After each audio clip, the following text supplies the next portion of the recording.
A car crashes at 60 miles per hour. Your patient arrives unconscious, bleeding, not breathing well. You have 2 minutes to save their lives.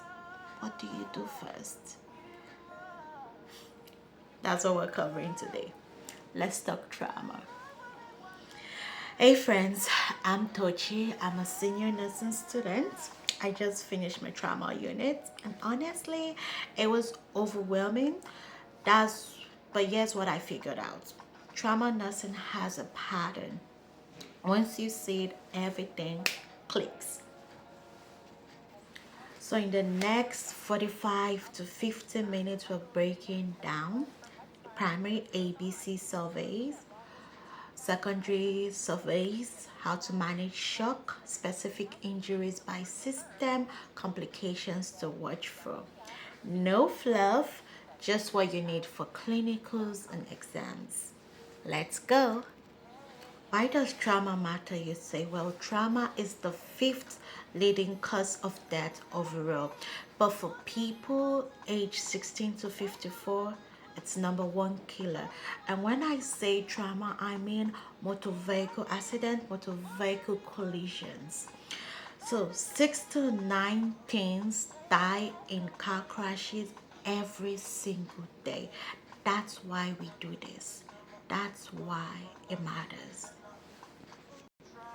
There are 4 levels of trauma system, 4 levels of trauma centers.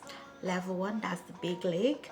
There's the regional resource center. They have everything from surgeons, specialists, research, 24 hours care, 247 care. These are the big hospitals. Those big hospitals with big names. We're talking USC, we're talking Stanford, we're talking San Francisco General Hospital. Level 2, they can handle most trauma, transfers really complex cases to level 1 trauma centers. Level 3 is the community hospital. They stabilizes and transfers when needed. So they stabilize the patient and then transfer them to, depending on the resources and what they need. And level 4, they provide advanced trauma life support, then arrange for transportation. So when EMS picks up a patient, they're deciding, does this person need a level 1 right now, or can a closer hospital handle it? That's called triage. Think of stoplights. Red tag, emergent, needs care now or they die. Yellow tag, urgent, serious but can wait a little. Green tag, non-urgent. They're walking, they're ambulatory. Yes, they're wounded, but they can walk, they can still do things. Black tag, they're dead, or so critically injured they won't survive it. That black tag decision is the hardest call anyone has to make. In a mass casualty event, you use resources where they will save the most lives. So if you have a black tag and a red tag coming in, even though they can make it to the hospital, you would not use it on the black tag because there's limited resources. Black tag, we know for sure, even if we do everything we possibly can, they're not gonna make it. And then red tag, if we do everything we can, they are gonna make it. They have a higher chance of survival versus a black tag. So is that 6-7? Prevention levels. There are 3 levels of prevention. You want to write this down. There's the primary prevention. When you're thinking primary prevention, think stop the event, like speed limits, seatbelt campaigns, don't drink and drive. And then we have secondary prevention, which is to minimize the impact. When you think of this, think of airbags, they protect it when the accident happens. Seat belts, car seats for kids. And then tertiary prevention, that is us. Emergency response, medical care, rehab. We are the safety nets. We're going to be doing a practice question time. Quick scenario. A 22-year-old motorcyclist has a GCS of 6, suspected pelvic fracture, hypotensive. He arrives at level 3 trauma care. What's your priority? The answer is to stabilize and transfer to level 1. GCS of 6, that is severe head injury. Hypotensive with pelvic fracture, way too complex for level 3. Stabilize the ABCs, get fluids running, give them IV fluids, and then get them to a level 1 trauma center fast. Now, level 3 does not have neurosurgeon. They don't have all the resources it needs, so they need to transfer. Got it? Good. Okay, now let's talk mechanism of injury, or MOI, if you want to sound cool and clinical. Here's the thing. If you know how the patient got hurt, you can predict what is hurt. So let's say head-on collision, 60 miles per hour, no seat belt. I'm already thinking, ooh, head injury, chest trauma from steering wheel, abdominal injuries, pelvic fracture. This is what is going into your head. You're anticipating problems before you can even see or touch them. That's the power of mechanism of injury, MOI. There are 3 main types. Blunt trauma. Something hits you, or you hit something, but the skin stays intact. Think car crashes, very common, most common. Falls, assault with blunt objects, spot injuries. What happens inside? Deceleration. You stop suddenly, like so. You were going at full force, and all of a sudden you had to press that brake, and you. And if the car behind you does not press the brake too, it's deceleration. Okay, but your organs, so you stop suddenly. Deceleration is when you stop suddenly, but your organs is still moving. Like you stop, the brain hits the skull. Aorta tears. Compression is crushed between 2 objects. Sharing is organs literally tear from attachments. Classic finding is seatbelt sign. That bruise across the chest and abdomen. It gives like a L, like you put in your seatbelts like an L. If you see this, you're worried about bowel injury, liver laceration, spleen injury. Something breaks through the skin. That's penetrating trauma. Number 2 is penetrating trauma. Something breaks to the skin, enters the body. Low velocity is like stab wounds, knife. This is very personal. They had to be close by to do that. Damage is usually limited to the weapon's part, so wherever that weapon went to. Medium velocity is handguns. High velocity is rifles, assault weapons. High velocity injuries are devastating. Why? Cavitation. The bullet creates a temporal cavity way bigger than the bullet itself. So the bullet might be this tiny, and then this cavitation is like this. Massive tissue destruction, even beyond the bullet part. Nursing alert, never remove an impaled object unless you're in the OR. Yes, they might come into the emergency room and with the knife sticking out of them, don't touch it, don't remove it. Just call OR, tell them, okay, we have someone for you, you know, you need to come get them. They will do it in the OR and they can quickly, you know, all the right things for them. It might be plugging a vessel, remove it. If you remove it, massive hemorrhage. That is why you wait for them to get to the OR. Now we have number 3, blast trauma. Blast has 4 phases.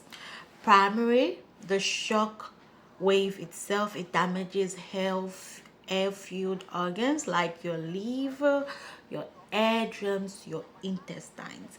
Secondary, flying debris hit you.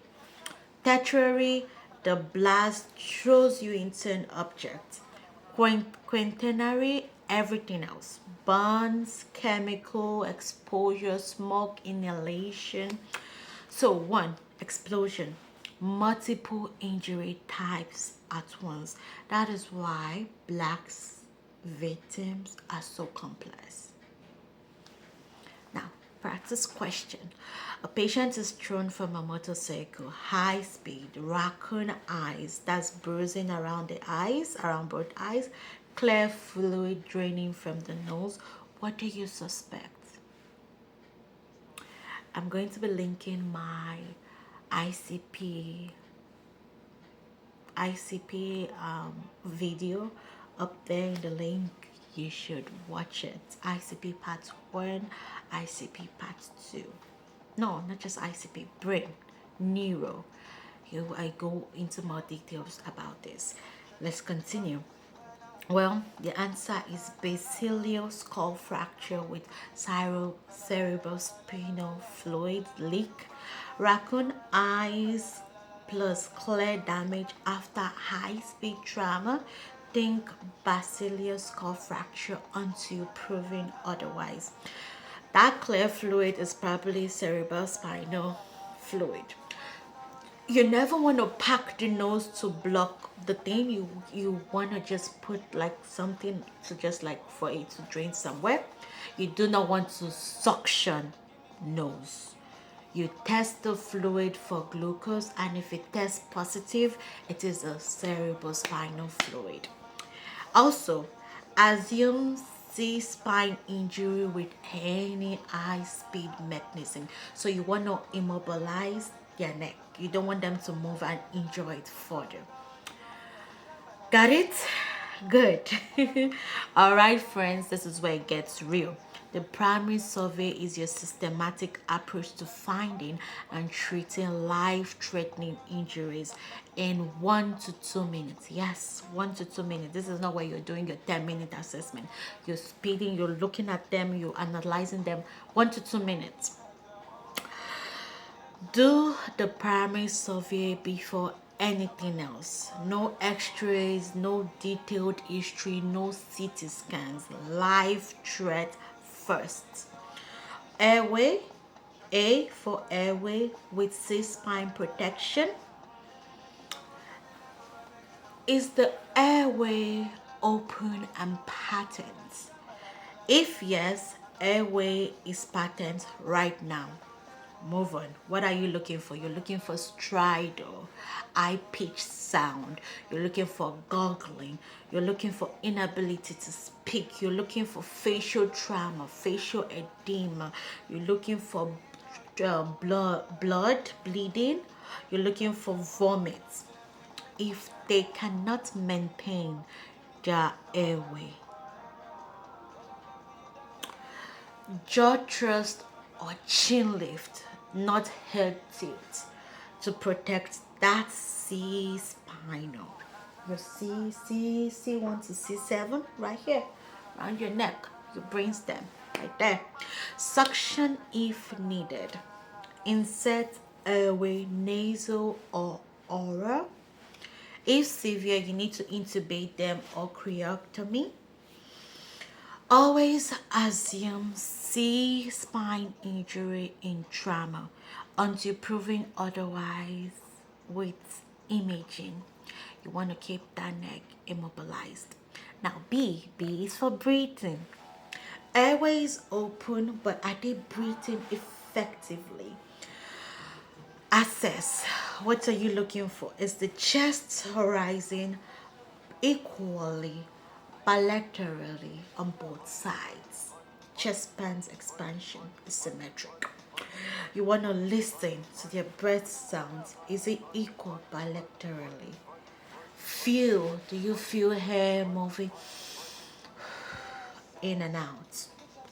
Life-threatening breathing problems, tension pneumothorax, they need immediate needle decompression, a 14 gauge needle. Second, intercostal space mid-clavicle line. Open pneumothorax, you want to seal it with a 3-sided occlusive dressing, and you want to leave the fourth one to act like a flap.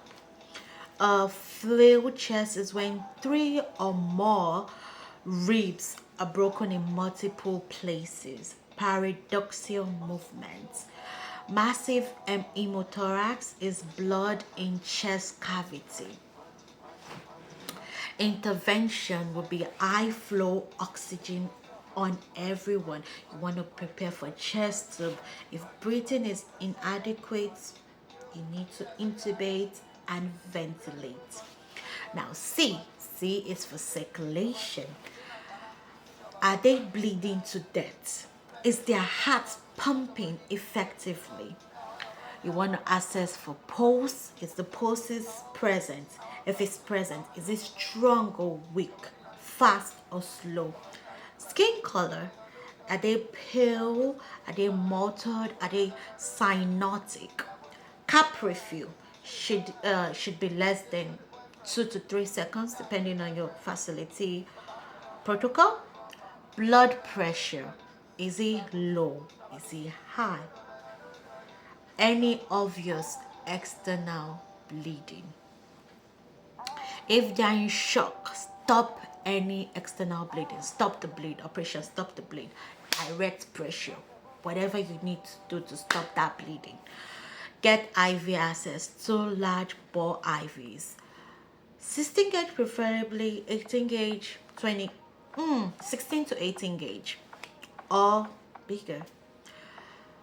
Start fluids, lactated ringers or normal saline. You want to prepare for blood transfusion. If you can't get peripheral IV in and you're crashing, what do? You drill the muscle, you drill it. That's the IO, intraosseous access, IO. You drill right into the bone marrow, works just like an IV. But you can't keep that for long. It's just temporarily. The highest you can keep it in is 24 to 48 hours is pushing it. 24 hours, that's good. For the intraosseous, it works just like an IV. Now, D is for disability, neurological status. You want to do quick neuro check. What is their level of consciousness? You want to use your GCS, eyes, verbal, motor.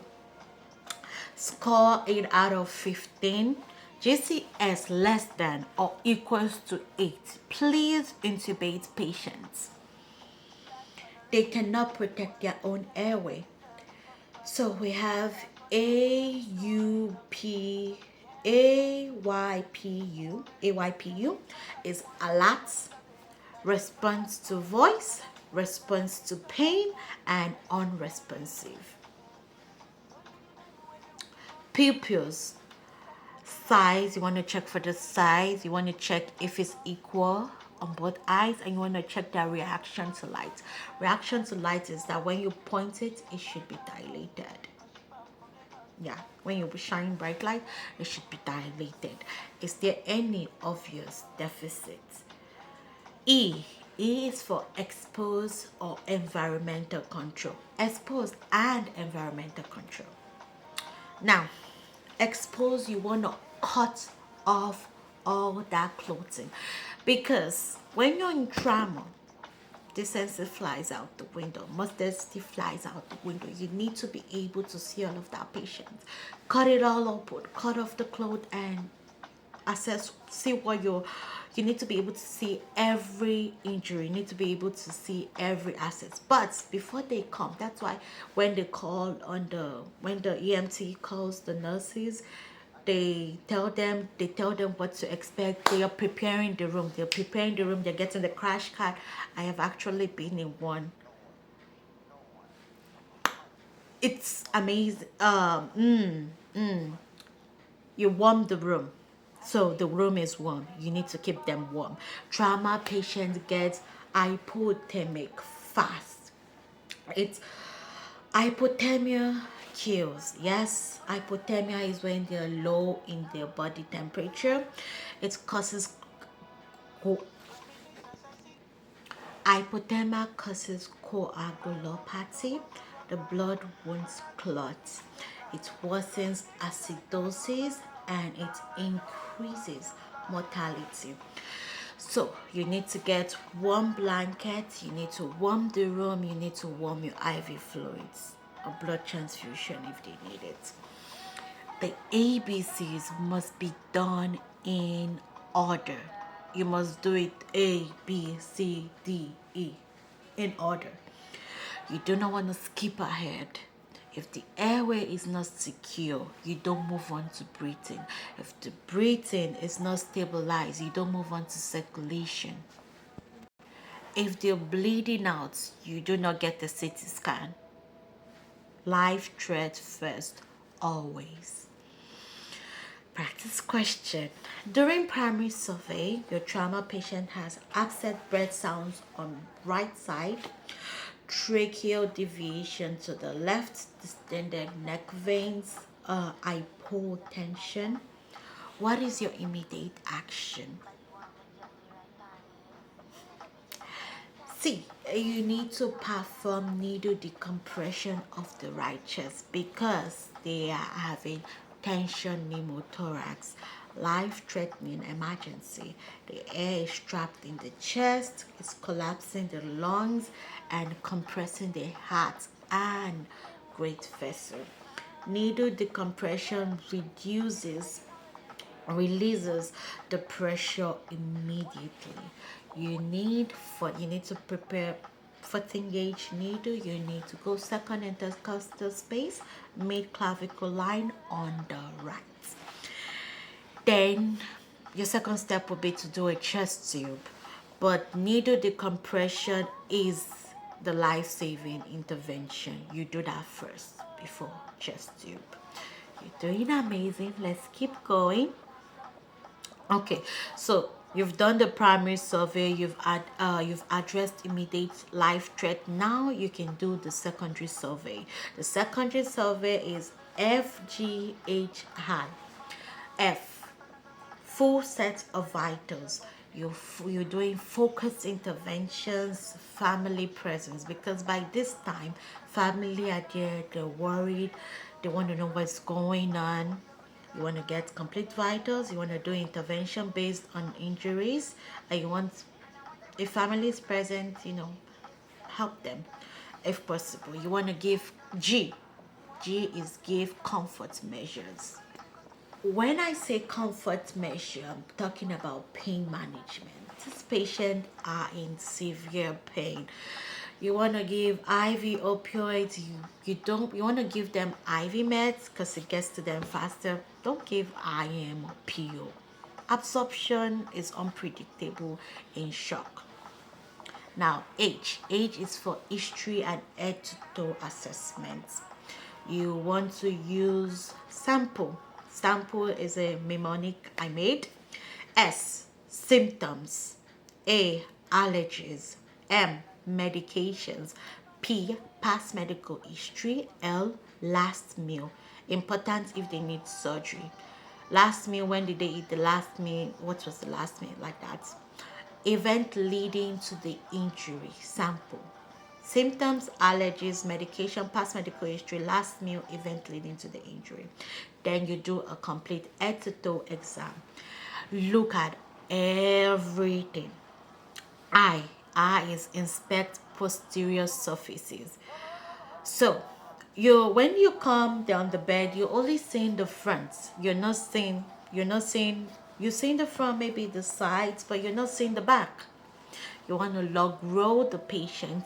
You want to maintain C-spine, the head, the neck. You want to look at their back. So many injuries are missed because no one looked at the back. So you always want to look at the back. Then we have resuscitation phase, which is treating the shock.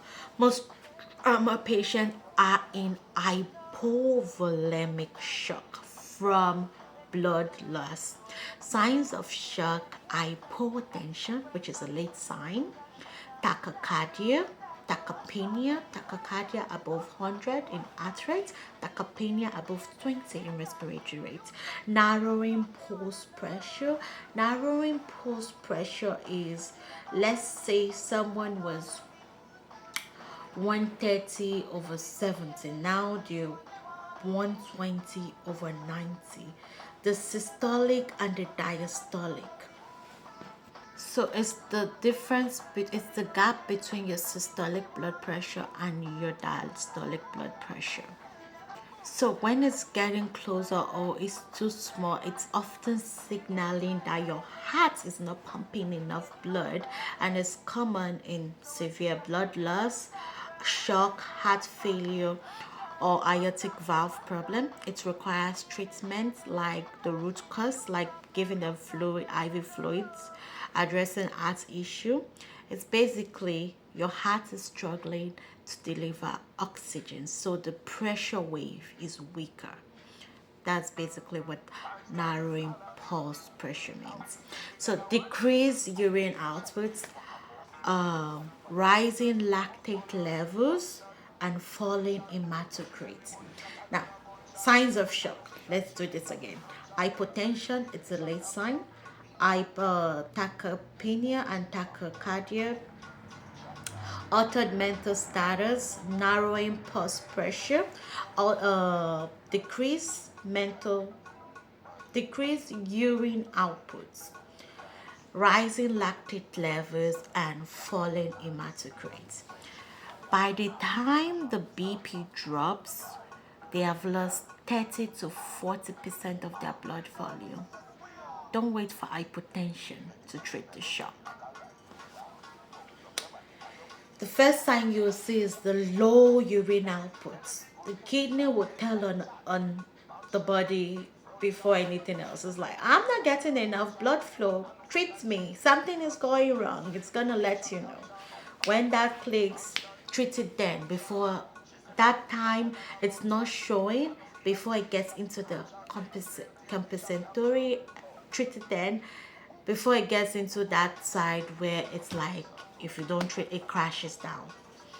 Now, treatment: 2 large bore IVs or IO, intraosseous, if you cannot get an IV.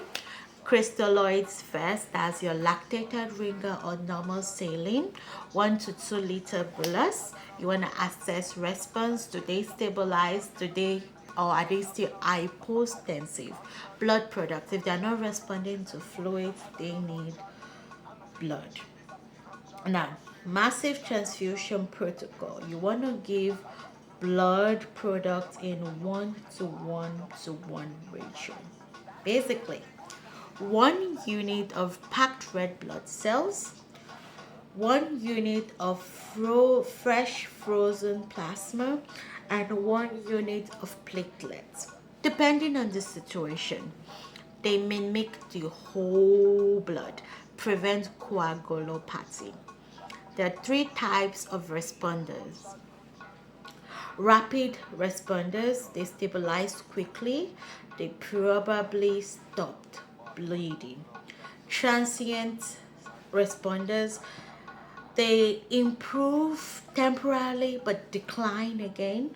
They're still bleeding, they need surgery. Minimal or no responders is they're not responding to all of the interventions we're giving to them. They're actively bleeding. They need emergency surgery ASAP. Now, If your patient is in transient or non-responder, they need to go to the OR. Don't delay with more tests. They need surgical bleeding control. Practice question time. Your trauma patient received 2 liters of lactated ringer. They initially improved. BP was 110/70. Heart rate was 130. But now, 20 minutes later, they're deteriorating. BP is 85/50. Heart rate is 130. What type of responder is that? Yes, as a transient responder, they likely need surgery. They improve temporarily, then they declined again, which means they're still bleeding. They need surgical intervention to stop that source of bleeding. Give them, you need to get lab to come get them typed and crossed, activate massive transfusion protocol, and notify OR. Excellent. Now let's talk specific injuries. All right, now we're going to go system by system. I'm going to hit the high-heeled stuff you need to know for exams and clinicals. Neurological injuries. Bang, bang, bang, bang, bang. Traumatic brain injury. This is the leading cause of death in trauma. TBIs. The 2 types of traumatic brain injury. There's the primary injury, the initial trauma, you can't change this. Secondary injury, the further damage from the initial trauma. Hypoxia, hypotension, increased ICP, increased intracranial pressure. This, the secondary injury, is the one we try to prevent. Your job is to prevent secondary brain injury. How? Keep them oxygenated. Their SpO2 needs to be greater than 95%. Their BP, you need to keep it adequate. SBP greater than 90. MAP greater than 6, greater or equals to 65. You want to prevent increase in the cranial pressure.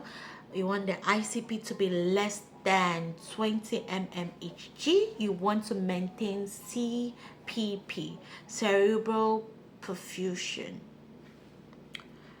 Cerebral perfusion pressure greater than 50 mmHg.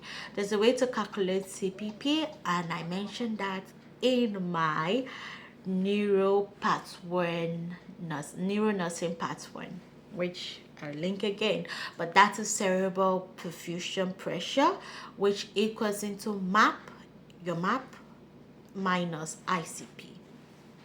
Now, GCS less than 8, intubate them. They can protect their airway. Basilar skull fracture, look for raccoon eyes, bruising around both eyes, battle sign, bruising behind the ears, cerebrospinal fluid from nose or ears, the leakage, halo sign on gauze. So that's why when you let it drain into a gauze, it makes like a halo sign. That's how you know it's a cerebrospinal fluid.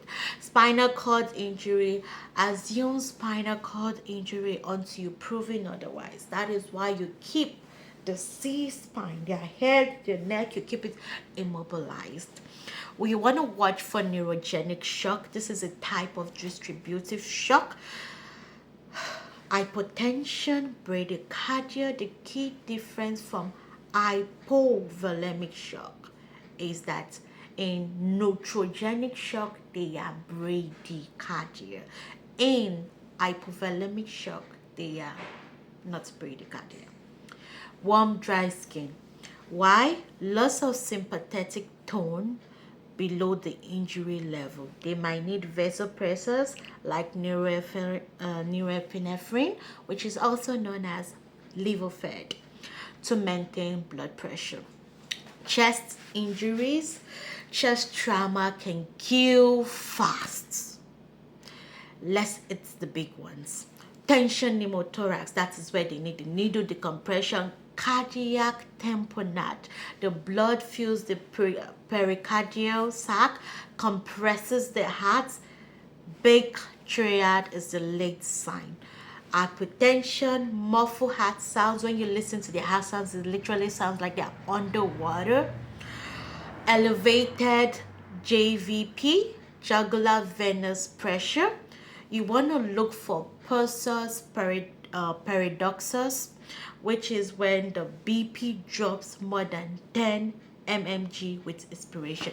So maybe their BP was, let's say, 150 over 80, but the minute they breathe, it drops. Ooh, that's not good. Treatment, pericarditis. Let's rephrase. Pericardiocentesis is when they stick a long needle into the pericardial sac and then withdraw blood.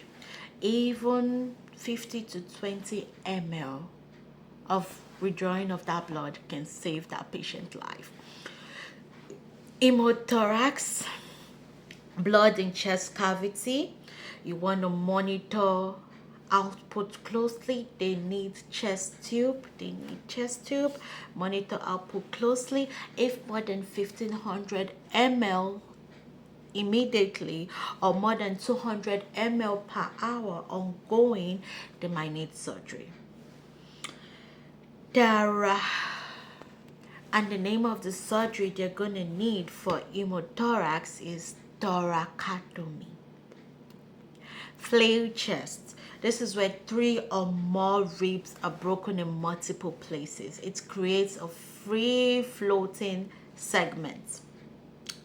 Paradoxal movement. The flail segment move opposite to the rest of the chest. So when they're sucking, it sucks in on inspiration and then out on expiration. Treatment is pain control so that they can breathe deeply, and they might need intubation and mechanical ventilation. 5 is pulmonary contusion.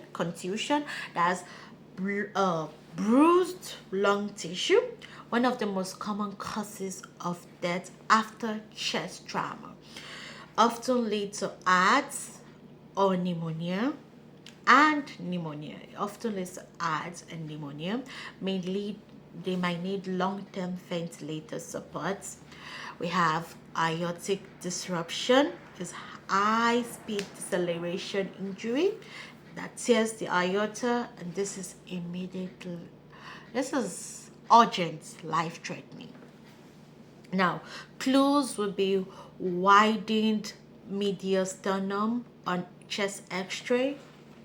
Widened mediastinum, this is how it looks like on chest x-ray. They might have weak femoral pulses, osness. It needs to be confirmed by autogram or CT angiography. Needs emergency surgery or they're going to bleed out. Now, we've moved from chest injuries to abdominal injuries. We went neuro, chest, abdomen. Abdominal injuries. Diagnosis use FAST. So, when I say FAST, I mean focused assessment with sonography for trauma. FAST. Quick ultrasounds to look for fluid, blood in abdomen or around the heart. Liver injury is the most common. It's graded from 1 to 6. Splenic injury is common with blunt trauma. Now, Kia sign. Kia sign is left shoulder pain when you press on left upper abdomen. So if you press on left upper abdomen right here, you're going to feel the pain right here. Or you elevate their leg. Why? Because the blood is irritating the diaphragm, and phrenic nerve refers to pain to the shoulder. Now, this suggests that they have a splenic fracture. Spleen is here. Yeah, they have a splenic fracture. If they have a splenectomy, they need pneumonia, pneumococcal vaccine post-op. The spleen helps fight certain infection. The spleen produces WBC. If they need, when they say anything tummy, it means they took out that organ. Appendectomy, took out the appendix. Splenectomy, took out the spleen. So post-op, they need to take that vaccine to help fight certain infections. Now, bowel injuries, it's most common with penetrating and blast injuries, high risk for infection post-op. We have pelvic fractures. This can cause massive internal bleeding. They might need external fixation or pelvic binder to stabilize and reduce bleeding. Now we have abdominal compartment syndrome. This is increased pressure in the abdomen greater than 20 mmHg. This compresses the organs and vessels. The signs: tense, distended abdomen, decreased urine output, hypoxia, and high CO2. Treatment: they might need decompressive laparectomy or abdominal wound vac, Abdara, to relieve the pressure. Now, going on to musculoskeletal injuries. This is where we have the fractures, the dislocations, the soft tissue injuries, hemorrhage, bleeding. Pelvic fractures and femur fractures can cause massive blood clots, 1 to 2 liters, 1 to 2 liters or more.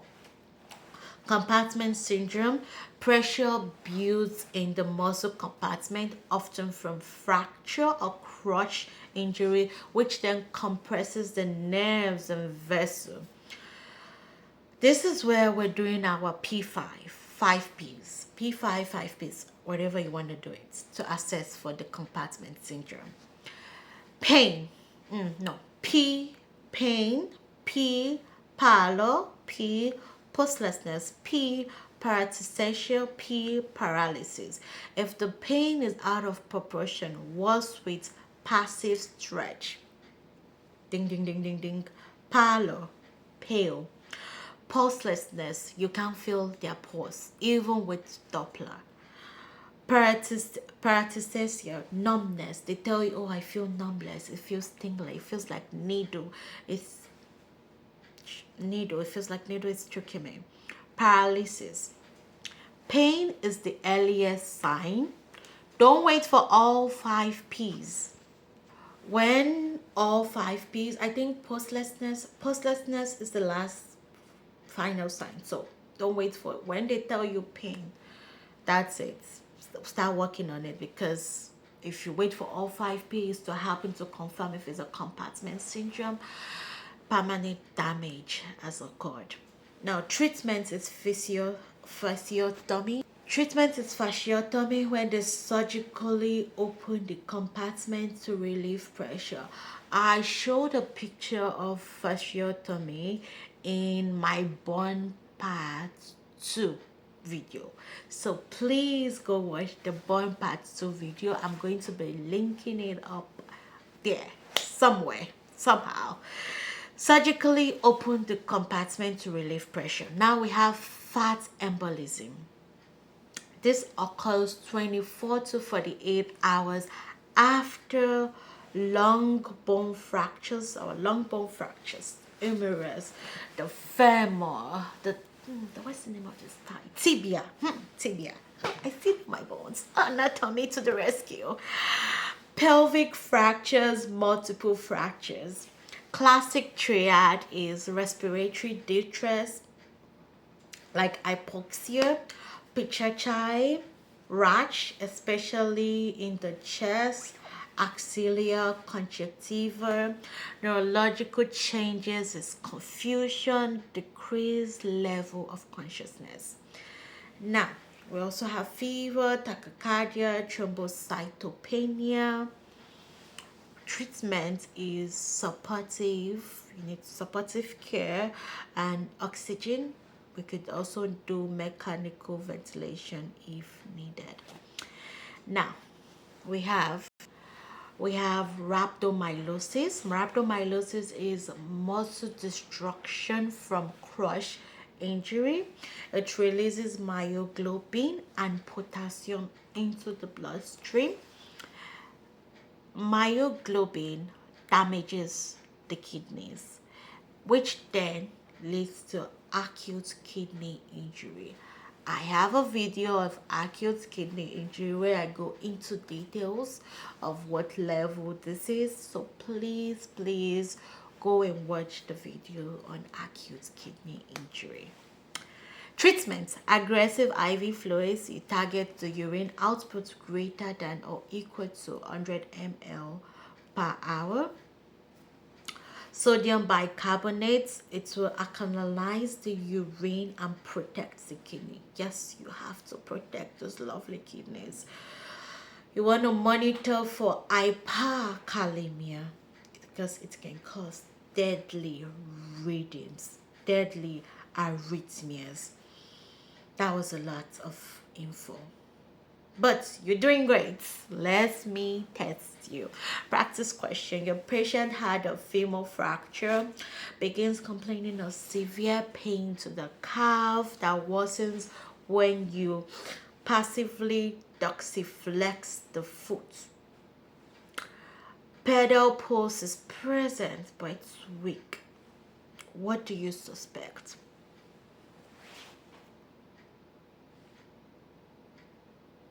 Yeah, compartment syndrome. Pain out of proportion plus pain with passive stretch equals to compartment syndrome. Let's not forget the pulse that is weak. Present but weak. So, compartment syndrome until proven otherwise. Yes, pulse is still present. Pulse dilate finding. Pulselessness, dilate finding. Pain is the earliest and most reliable sign of compartment syndrome. Notify the provider immediately.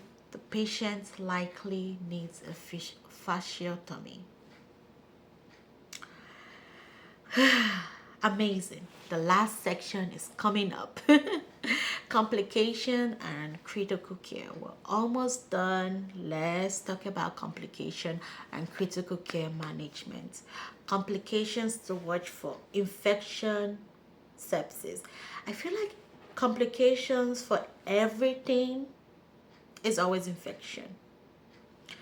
Broken skin barrier, invasive lines, surgery, all of that. Infection. ADS, that's your acute respiratory distress syndrome. Inflammatory response damage lungs. Also, I have a video on respiratory, on ADS, acute respiratory distress syndrome. Please go watch it so that you can know more, and everything is just gonna be like a puzzle arranging itself and it's clicking. Yeah. Acute kidney injury from shock, rhabdomyolysis, and medications. Modes is multiple organ dysfunction syndrome. It's the cascade of organ failure. VTE is venous thromboembolism. That's your DVT, and PE raises eye. Always think, when you think a patient in the hospital, they're not moving, they're not walking, immobility, automatically think DVT, PE, prophylaxis. Also, stress ulcer, all of those good things to watch for and try to prevent. Now, you remember the virtual triage? You need to remember virtual triad for VTE, venous thromboembolism. That's your vessel damage check from trauma, venous stasis, check from immobility, hypocoagulopathy, check from inflammatory response. Trauma patients check all the boxes. So you want to give prophylaxis, you want to give the SCDs, sequential compression devices, and anticoagulation, like your heparin, warfarin, when safe, because you know they mix with drug. Now, damage control surgery for patients with multiple life-threatening injuries. We do stage surgeries. Stage 1, control bleeding, stop contamination, get them out of the OR fast. Step 2, ICU stabilization. You want to warm them up, correct acidosis and coagulopathy. Stage 3, definitive repair. You want to get them back to the OR when they're stable enough from staying in the ICU with treatment, and then do the final surgery. Now, post-op critical care. When receiving a post-op trauma patient, you want to warm the room before they arrive. You want to zero your equipment and have supplies ready. You want to get handoff from OR or PAC units. You want to do a quick ABCs assessment. You want to connect to monitors, and you want a detailed assessment once stable. Early enteral nutrition within 24 to 48 hours if possible. I have a video that is very detailed on nutrition. Please go watch it. I'm going to be linking my playlist of all videos so you can watch and know more. DVT prophylaxis, stress also prophylaxis, that's your PPIs and your H2 blockers. The prazos and the danes family. Famotidine is your H2 blocker, omeprazole, pantoprazole is your PPIs. Ooh, you know, I literally just did my pharmacology exam, so it's still hot. My brain is still hot from it. Anyway, glucose management, pain control, and then for special population. When I say special population, we're talking about alcohol and drug involvement. Up to 40% of trauma involve alcohol or drugs. These patients have higher mortality. They might go through withdrawal during hospitalization, and they might need intervention programs. Now you want to watch for withdrawal symptoms. Most of the accidents that happen, drunk drivers, that's why 40% of trauma patients are the special population. You want to watch for withdrawal symptoms like agitation, tremors, tachycardia, hypertension, seizure. You want to follow your facility or your hospital CWA protocol for alcohol or COWS protocol for opioids. Don't ask me the meaning of those abbreviations. I do not know. I just saw it. Family considerations. Trauma affects the whole family. Like the person was alright, and all of a sudden they have this accident, and in this condition, they're in this critical state, they're in the ICU, they can't talk, they're intubated. Just take a minute, step back, and put yourself in the family's shoe and see it from their point of view.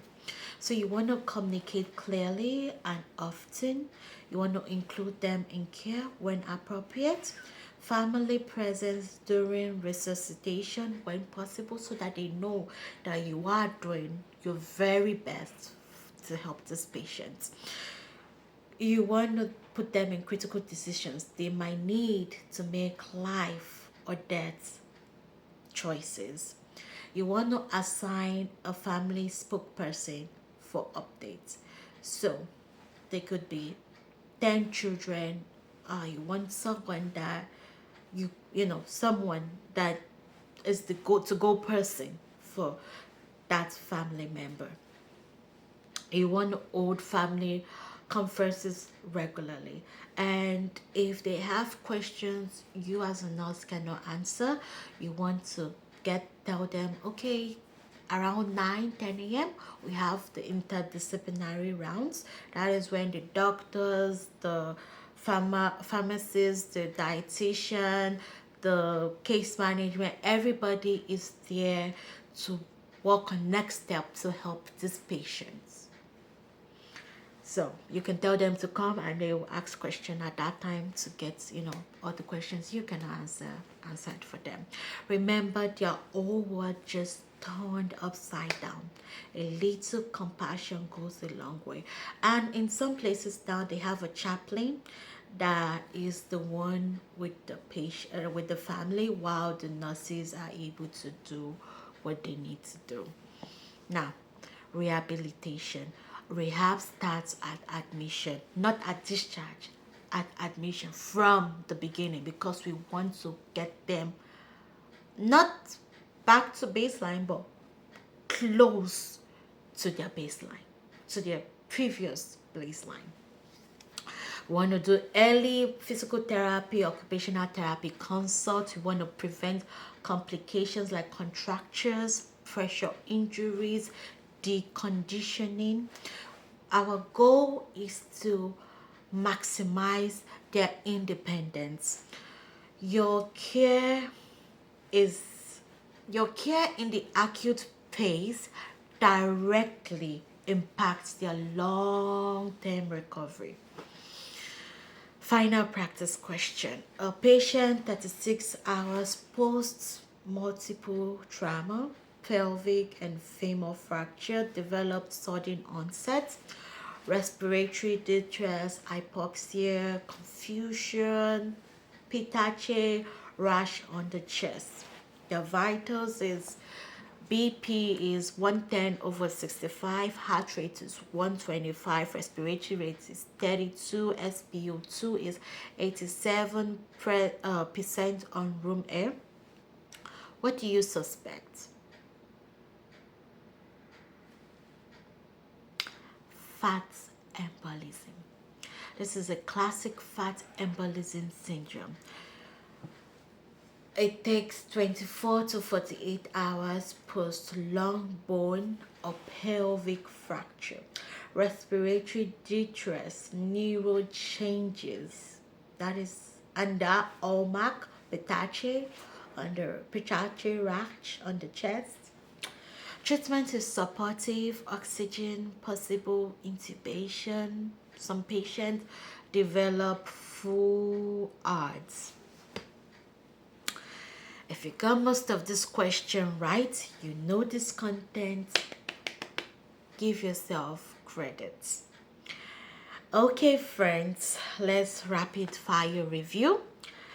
Trauma triage is red, yellow, green, black tags. Mechanism of injury, blunt penetrating blast.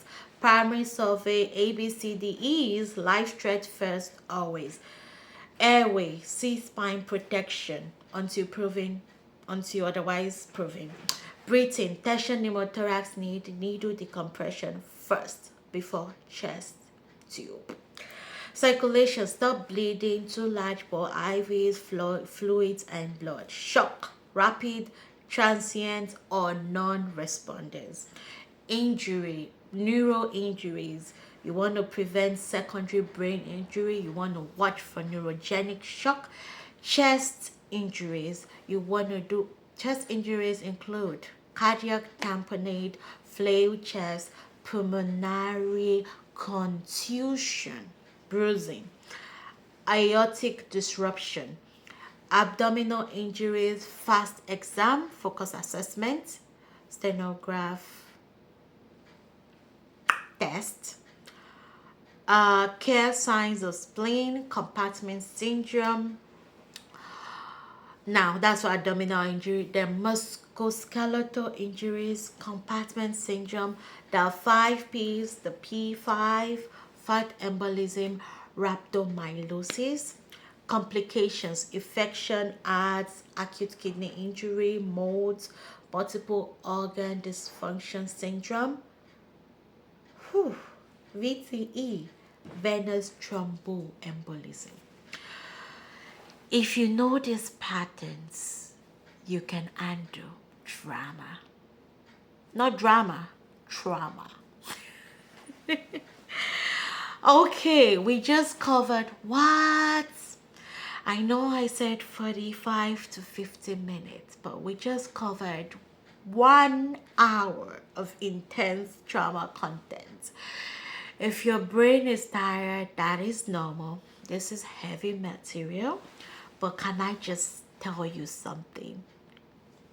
If you made it through this video, if you took notes, if you paused and answered those questions, you are doing the work. And that's what separates good nurses from great nurses. Here's what I want you to remember. You don't have to remember everything perfectly right now. You just have to know to recognize what is life-threatening and get help.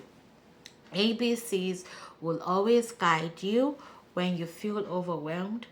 Come back to airway, breathing, circulation. That's your foundation. You're going to save lives. Maybe not today. Maybe not in school. But when you get out there as an RN, as a registered nurse, you're going to be the nurse. You're going to be that nurse who recognizes tension pneumothorax, who catches compartment syndrome early, and who advocates for your patient. And that's, my dear, is what matters. Now, before you go, like this video if it helped you understand trauma better. Subscribe and hit the bell so that you don't miss any of my videos. Comment what was your biggest aha moments or what question do you still have? Excuse me. Share this with your classmates. Let's help each other pass and do well and excel. And hey, if you're still stressed about finals, about clinicals, about NCLEX, I get it. I am right there with you. I do not look stressed because I'm confident, because I've properly prepared. But yeah, if you watch my shorts, you will see it. But we're not doing this alone. This whole community is here, learning together, supporting each other. You are smart enough. You are capable enough. And you are going to be an incredible nurse.